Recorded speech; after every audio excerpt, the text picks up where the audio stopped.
rather put them on the side.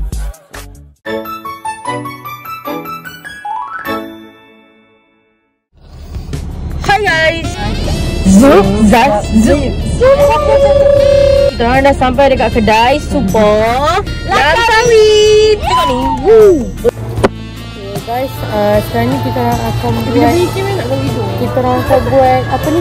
Berapa yang trend, berapa yang we are going to spend on this shop. Start with Sufi first. Berapa? Kau tak hidung ni.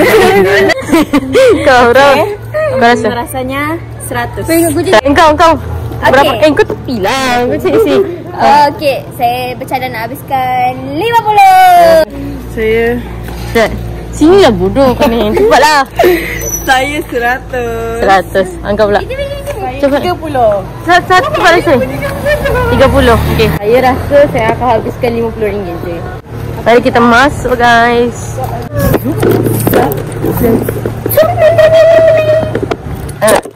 Selamat datang. Masa satu ni ke ni? Ini yang besar, yang tu yang kecil. Tu guys.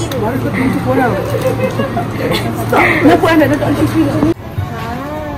Beli kan? Beli banyak lagi. Yes. Sikit je tu. Tak sampai 50 pun. Yeah. Aduh, pening guys. Kita nak bagi tahu total loss after kita orang masuk kedai Super Langkawi ni. Is Ain. Ya. Saya tak ingat saya punya berapa, tapi saya ingat RM76 berapa sen sahaja. RM71 40 sen. Saya habis RM117. Saya habis RM24 sahaja. Saya habis, tak adalah tipu je, RM16.90 sahaja. First one because I cannot makan coklat sakit gigi.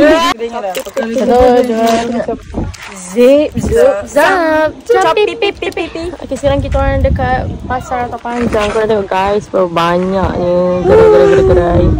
Jadi kita akan pergi satu ke satu gerai. Okay.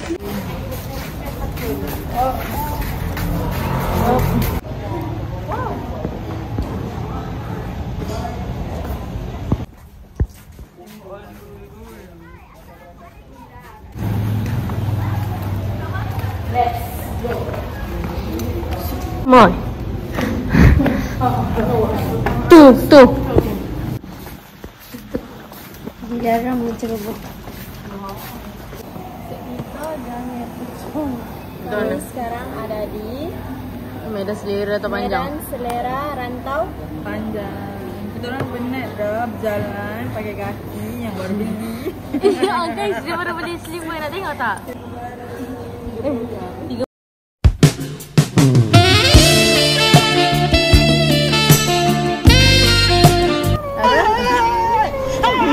So korang, sekarang ni dah pukul 4.41. Dah pukul 5 kita akan bergerak balik ke Pasir Master.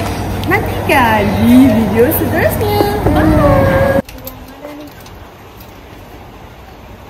Hai guys, so sekarang tiba kita dekat kedai barang-barang askar, PJRM polis semua tu.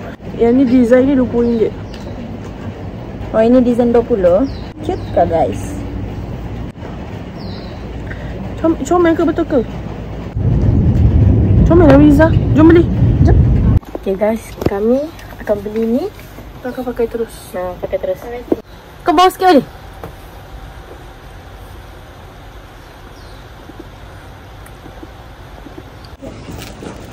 Phone kau Sufi boleh? Phone boleh tak ada bit?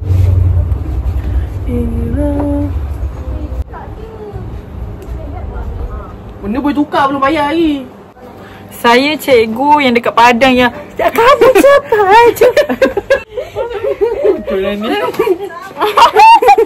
Korang the funny is 55 beli topi. Korang jangan lupa pergi kedai ni beli topi je. Beli barang free gift orang. Siapa yang ada boyfriend askar tu, kamu bawa boyfriend kamu ke